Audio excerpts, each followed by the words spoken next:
Hi, I'm Mike Henry.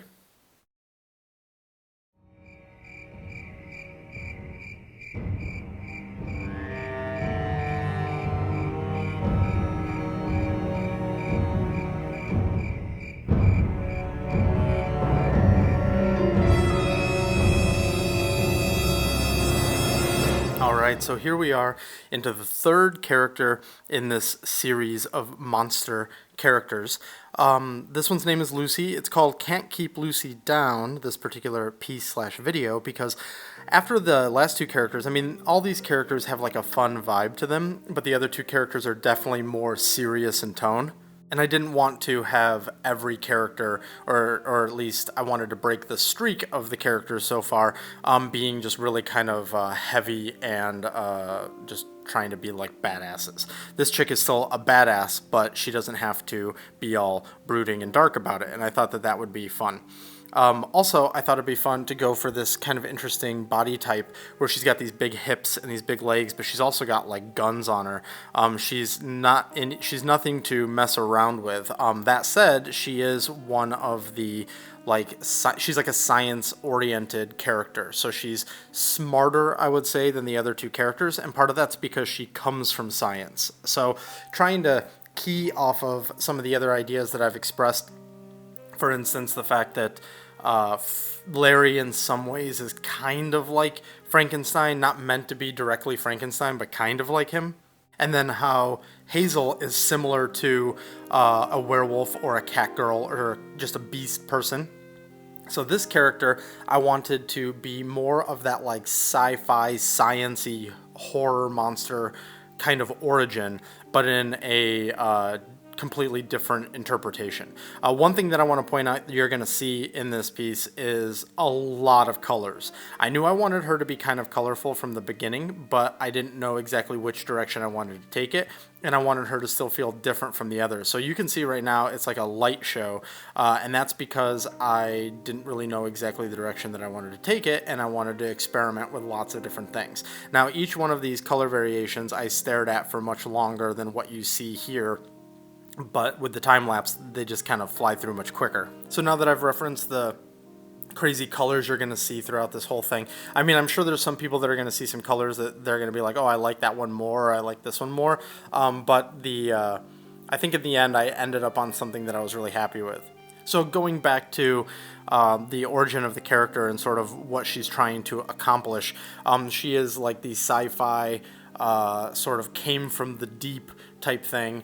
She's not actually like created by nature though. So if you kind of think of her almost as like a wink and a nod to like the creature from the Black Lagoon or something similar, maybe Horror at Party Beach. We got anybody out there? Horror at Party Beach? Anyways, the idea with her though is that she's created by science. She was created in a lab, some people messing with DNA, sort of that classic man bat thing of some scientist that's like, things from the ocean are better than humans. I will create the ultimate, like that type of thing. And so she's a mashup of lots of different aquatic creatures. As I wrote in her original like little quote that I put with her when I posted her on Instagram. She unfortunately though is also part lamprey and she requires blood. So I thought it'd be fun. That all comes from me thinking like I want a blood drinking character, but having a vampire is really on the nose. So what if I could find a different way to do that? That said, though, I still kind of like the idea of having the vampire because I feel like sometimes it's like, oh, this character drinks blood, check the box.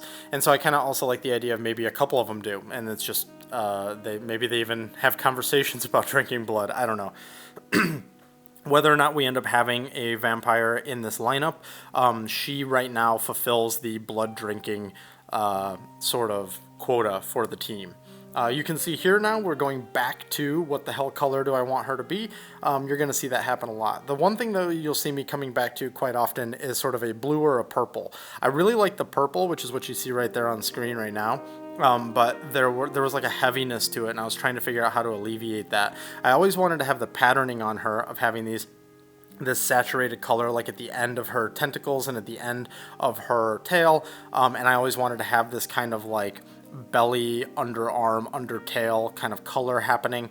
But then I just didn't know what I exactly wanted the main skin color to be, or then the actual faded color that's the like saturated tips of the tentacles and stuff. I just knew I wanted it to be there, I just didn't know what color. Of course, with color schemes, as you're pushing and pulling on all of these different aspects, it is pushing and pulling on others. So like when you say, no, I'm going to make the skin red, then it's like, oh, well, shit, I better start thinking about the color of the shirt or whatever it is. So there's a lot of that you'll see is like I radically change the skin, then I come back in and I radically change the pants or the shirt or the eyes or whatever it is. One thing I want to note is you may notice that the video is running a little faster than normal. That's because this video was actually huge when I exported it, and doing it at the normal speed would have made it over an hour without any kind of additional embellishments. And since I want to do a little bit of a character design breakdown on this one, I sped it up a little bit. So if I'm talking a little fast and if it's going a little fast, that's why. I want to make sure I'm referencing everything, that you still get the entire time lapse, but that we also have time to do more. So as far as the exact animals that are sort of mashed up here, I can't really say like all of them, and I don't mean that because I'm like trying to keep it secret. Some of it is just like aquatic imagery, not necessarily anything specific. We have hints of like this tail thing with a fin on it. We have these like sort of armored plating type things on her arms. Her elbows are a little pointy. She's got weird claws that don't really have like an exposed nail, but they're kind of still the same material as her fingers. She's got these weird sort of floppy ear things that you can kind of see poking out from the tentacles, obviously the tentacles. So she's kind of all over the place. We're just trying to pull a lot of different imagery, because the idea is that if she's made from sort of a mashup of all these creatures plus human, it's like what comes through. And one of the things that I want to also reference here is that there are some aspects of designing where you're doing a mashup like this and you're having to reconcile something that might seem kind of natural with something that is specifically designed to be like an exciting character. Sometimes those things don't go hand in hand.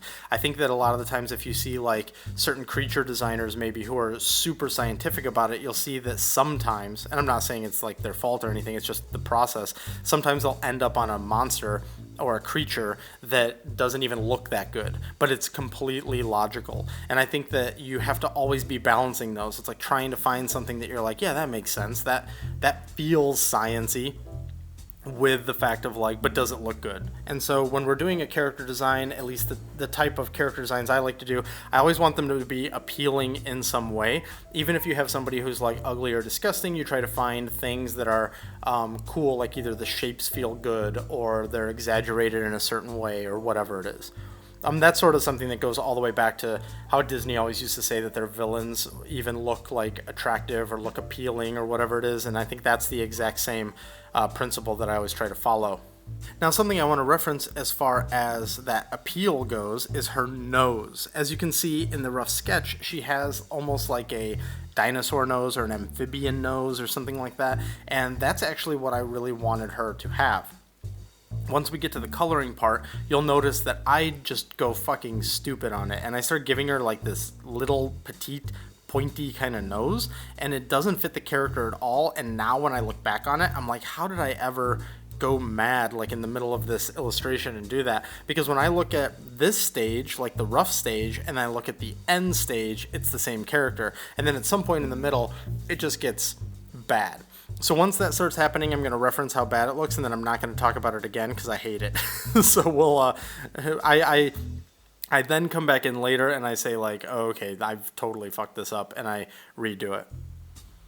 So her premise, again, is that she's created by science. She's got a pretty good attitude about it. She has to drink blood. She's a composite of a bunch of different sea animals, and she's like not the brains, because the cast will have more intelligent people. In fact, the next character I'm going to do, she's kind of like almost like the science member of the cast. And by the way, I keep saying cast instead of team because I still don't know, as I referenced before, whether or not this is just like, let's go straight forward and say it's a team, or whether or not it's a cast and they come together for some reason, or maybe they don't come together, whatever the reason being. But so she's not like the only brains, but she's definitely like the tech-oriented kind of brains of the group. But again, you can see with those arms and that powerful tail and stuff, she can throw down for sure.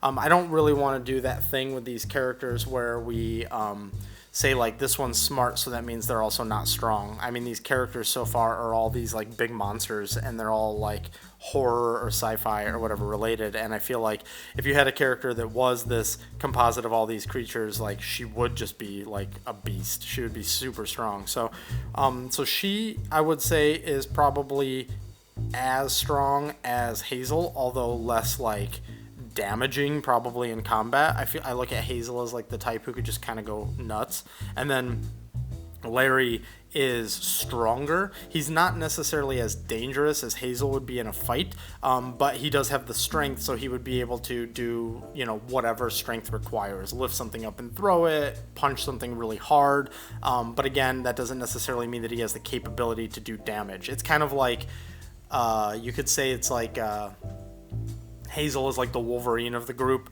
and Larry is like the Colossus of the group. Colossus is easily stronger than Wolverine, but it feels like Wolverine is way more dangerous. And so then if we were going to compare those two characters, I guess Lucy here would be like... I don't really know off the top of my head. I really don't know who would be like a good comparison, because characters like Cyclops and Gambit and all those others, they're not really strong comparing to like Colossus. So I don't know. Let's just say she's like Colossus Light or something like that. Oh, Beast. Actually, oh my god, that's perfect. She's like Beast, where she's like also really strong, but she's also really smart. I just realized there's like a perfect analogy, and I completely didn't even realize it at first. So what do we got here? We've got now at this point the flats so that I can start doing the rendering. You can also see that we've got the repetitive elements that we've established in order to sort of lock all of these characters together to say that they're all part of a lineup. But that doesn't mean that all of these colors are the final colors. As you know, she ends up purple. Right now she's blue. There are a few other colors that end up shifting. I was really torn about this one. So something I mentioned in the Hazel video is that as the second character, I had a lot of energy going into the second character, and I knew like exactly what I wanted to execute. When you're talking about like an album or a movie, like a music album or a movie, there's always like the sophomore curse or whatever, where your second thing is like, can it live up to the first thing? I actually don't feel that way when it comes to character design. I always feel like the third one is the one that's like, because it's like the first one sort of sets a lot of things up and it was just accidental. The second one is like, yeah, I'm gonna do that again, and I've got all these ideas. And then the third one, it's like, well, I was successful twice, now it's time to fuck it up. So with Lucy here, I loved her design, and once I was kind of like botching these colors and these renders, I was like, oh no, I'm totally gonna lose it. And I would say that that was the absolute nadir of the pit of despair, the valley of despair here. And I feel like the avatar of that pit of despair is beginning to form on her face with that nose. But again, we fix it eventually. That's all I'm gonna say. It does get worse, but we will move on. So now I'm at the point where I am rendering the surface shadows, the sort of form shadows of the character, sometimes called AO. As I said before, I don't think it's like a true AO, but it's similar. So that's what we're doing here. You'll see some of these layers will change in opacity as I'm trying to sort of identify the separation amongst them.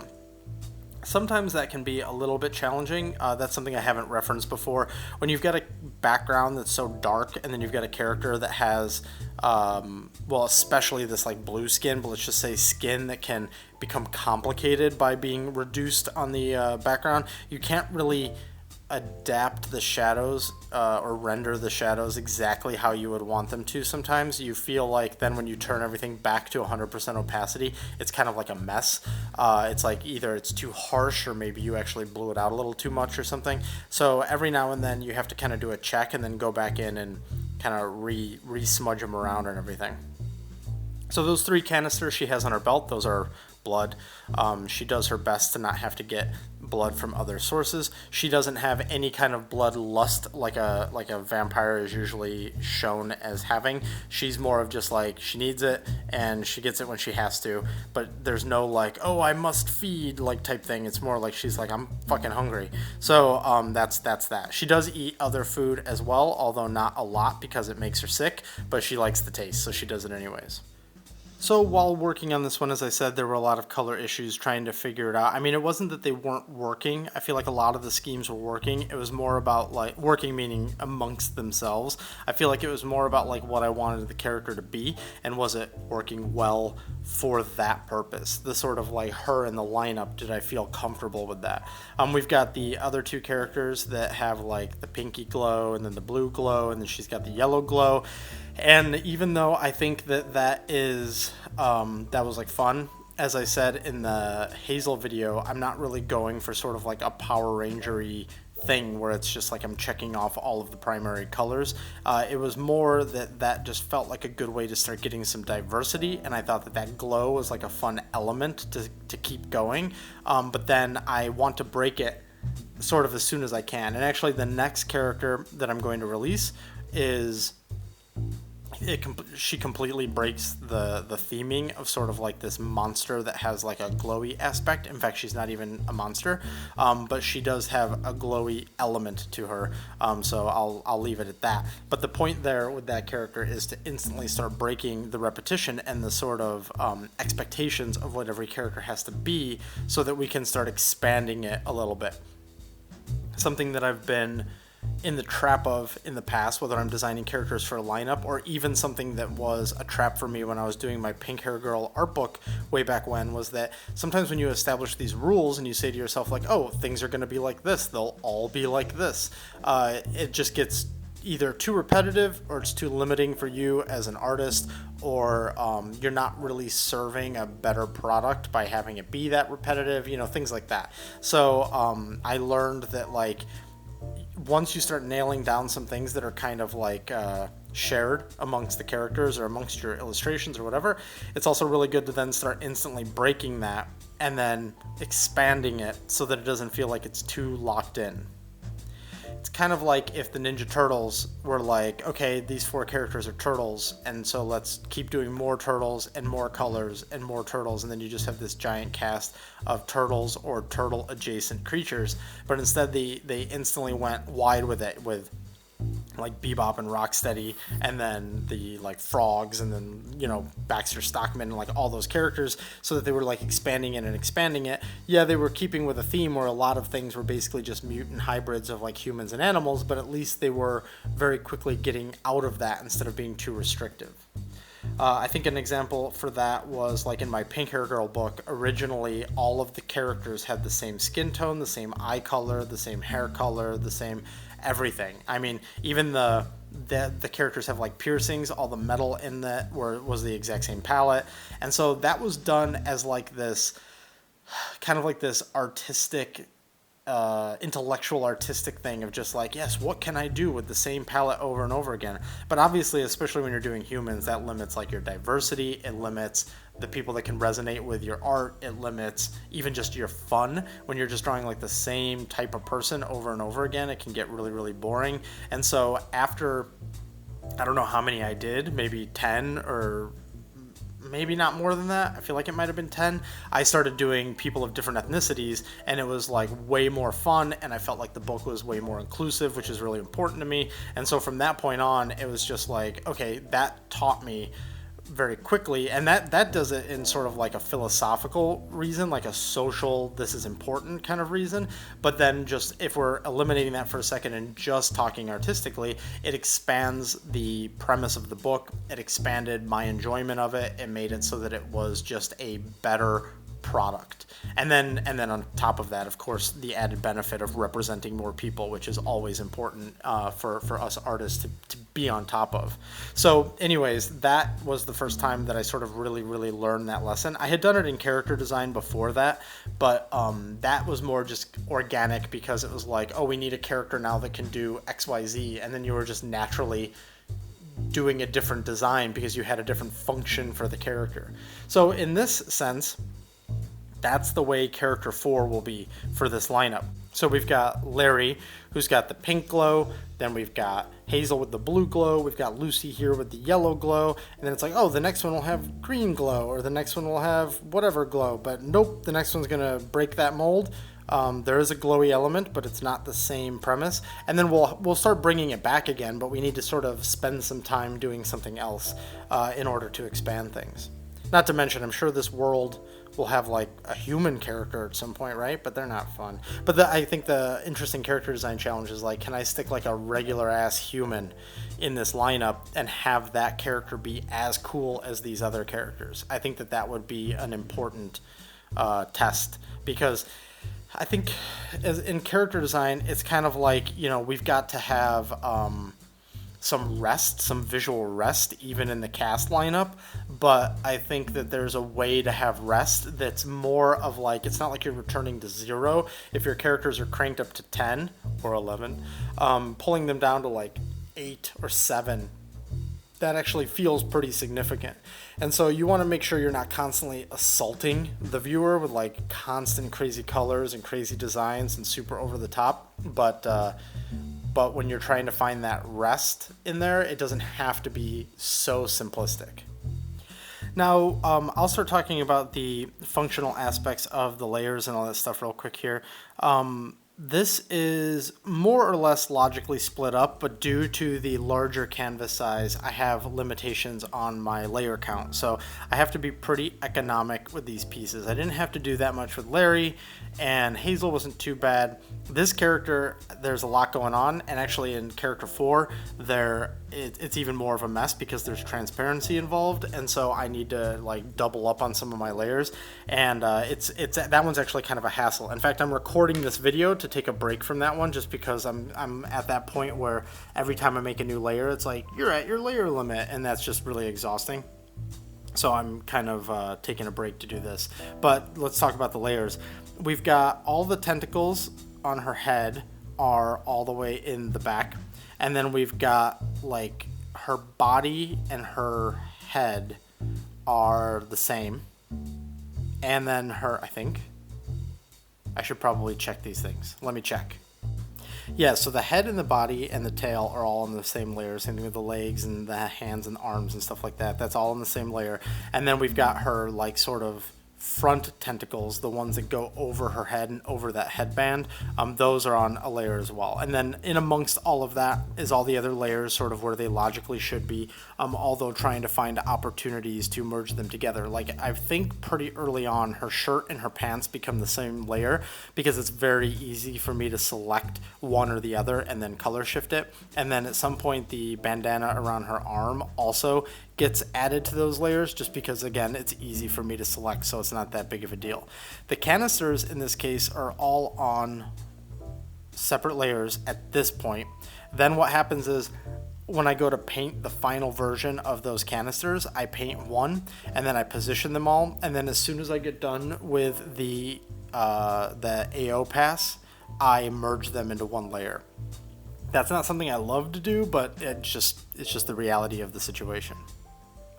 You'll also notice that we've got a lot of these skin color variations happening.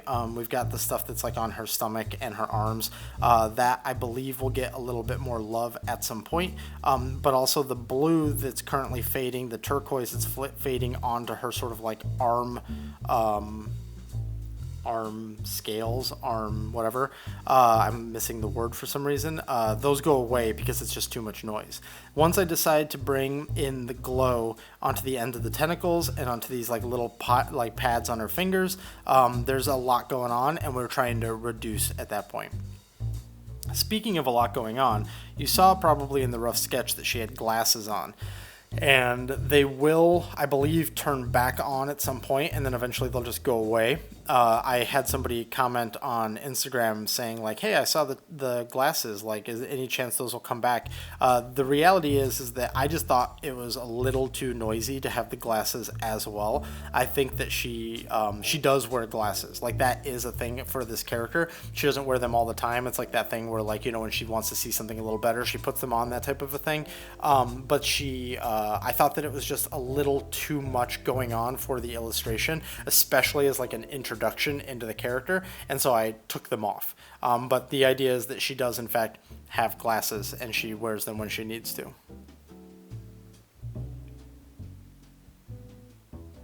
All right, so I'm going to shut up for a bit and let it roll, and then when we get to the next thing to comment on, I'll come back.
So now feels like a good time to come back because we're finishing the direct lighting pass, the shadows that are being cast across her. That will be wrapping up the main core shadow part. We then go in and we do some other supporting shadow things and all that, but I just sort of wanted to come in now because we're going to start turning a bunch of stuff back on. We're turning the vignetting back on. We're doing some additional vignetting with the sort of encroaching shadow around her. We're starting to turn on the colors again and get some of these other alternate takes going. That's what you're seeing flick all across. She still has that really bad nose. That'll go away eventually. But now I'm starting to really feel the purple.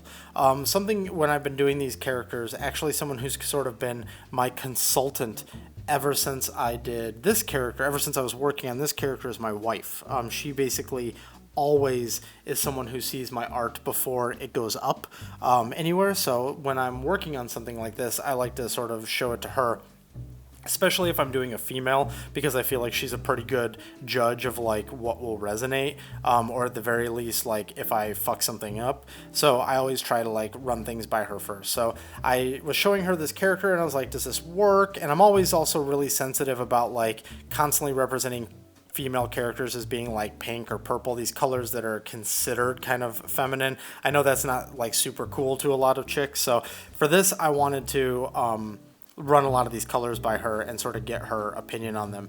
The fact that she is kind of like purple and Hazel is kind of like in this reddish pink range, that wasn't deliberate. It was more of like a, what colors am I using and what colors are working well. So it wasn't, it just kind of happened that way. That said, when I hit purple with this character, I just kind of thought it was awesome, which is why you see it constantly coming back. Pink is my favorite color, and purple is like my second favorite color. So I'm kind of always inclined to go that way, and I have to watch myself. But in this case, who cares? These are just fun characters that are crazy palettes on purpose, and so I wanted to just go that way. The specific phase that we're at in this is we're applying the lighting, which is a really low in opacity layer of a sort of turquoisey blue. And then we're going to start going through and doing bounce light. So we're going to find areas, I shouldn't say bounce light, sorry, it's just bounce like sort of within the character from one element of the character to another. We want to capture that everywhere that it exists. And then we'll start going into some of more of the things that are like part of the series of characters, like having the little bit of bounce light from below, as well as the light that's behind her, having that actually hit her, and so we'll start doing those things. But I don't believe we're at the end of the like palette changing, so you'll probably still see more of that coming.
So at this point, we're going to flip on everything. And this is where I know that I'm like in the right ballpark because I really like the way her eyes and tentacles are glowing against the purple, and I really like the vignetting, and I really like the lighting, and I think it's all working really well. There's something that I'm feeling really weird about, which I end up realizing is the nose, so we will come in and fix that very soon, but I really like where most of it is going. One of the things that I'm still kind of unsure of is the color of the background. Once you've got these characters that have really strong, loud palettes, and they sort of tackle like every color and every piece. They have like just a lot of color going on. It's trying to find like the background that's like, oh, I want a background that's different from the other one, but it works for this one, and sometimes that's just not possible. So with this one, she's got a purpley pink background that is kind of similar to Larry's but a little bit different, and then in the new character that I'm doing, I kind of go back to like a bit of like the Larry background just because there's only so many colors that we can play with here, and if we're trying to have this repetition, then that's just got to happen. Here we're doing the rim light that's in all the pieces. This again is painted just in with white, and then we eventually duplicate it and blur it and make it yellow. And we do that a couple of times with one layer set to add and the other set to normal. So that layer stack then would be a blurred yellowy version of it underneath, then the hard rim light that is actually the line you see there, the white line, and then on top of that will be another copy of that blurred yellow one set to add, and then we just adjust the opacities of that top layer and that bottom layer to get what we want. Here we go with my indecision about the background. I'm flipping things around. I liked the idea of kind of doing like a yellowy, boggy type background, and it also really worked with her.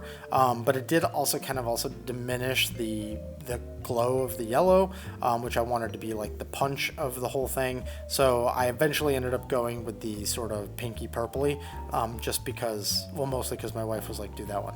But the I was so 50-50 on it that's usually when I ask for advice, when I'm 50-50 on something. If I really have a strong opinion, asking for advice isn't helpful because I won't change my mind, so I just don't.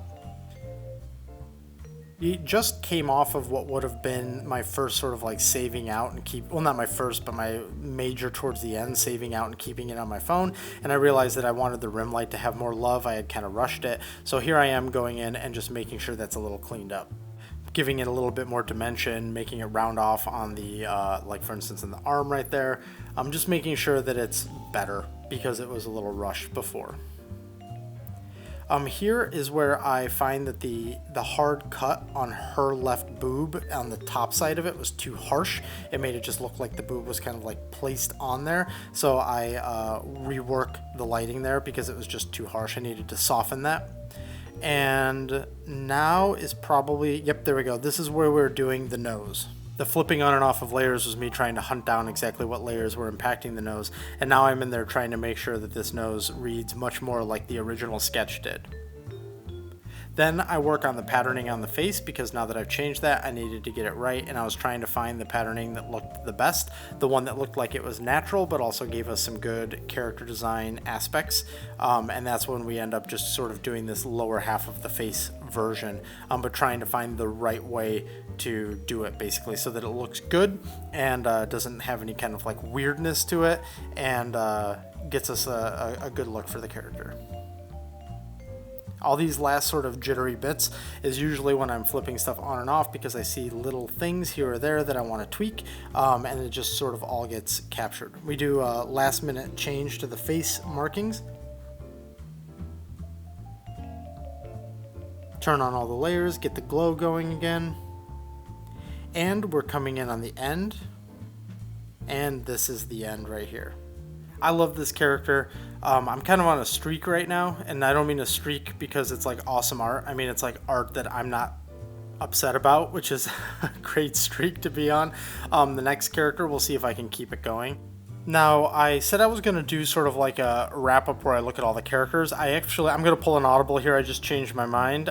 Since I've got 2 or 3 more characters ready to go, I'm going to wait till I get them done, and then we'll take a look at all of them. So, sorry to sort of pull that delay on you, but I think it's going to be better when we can see more characters in context.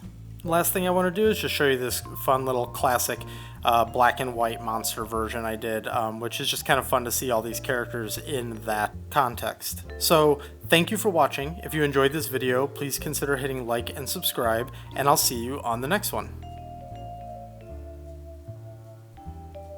And if you're looking for me on the internet, these are the places where you can find me.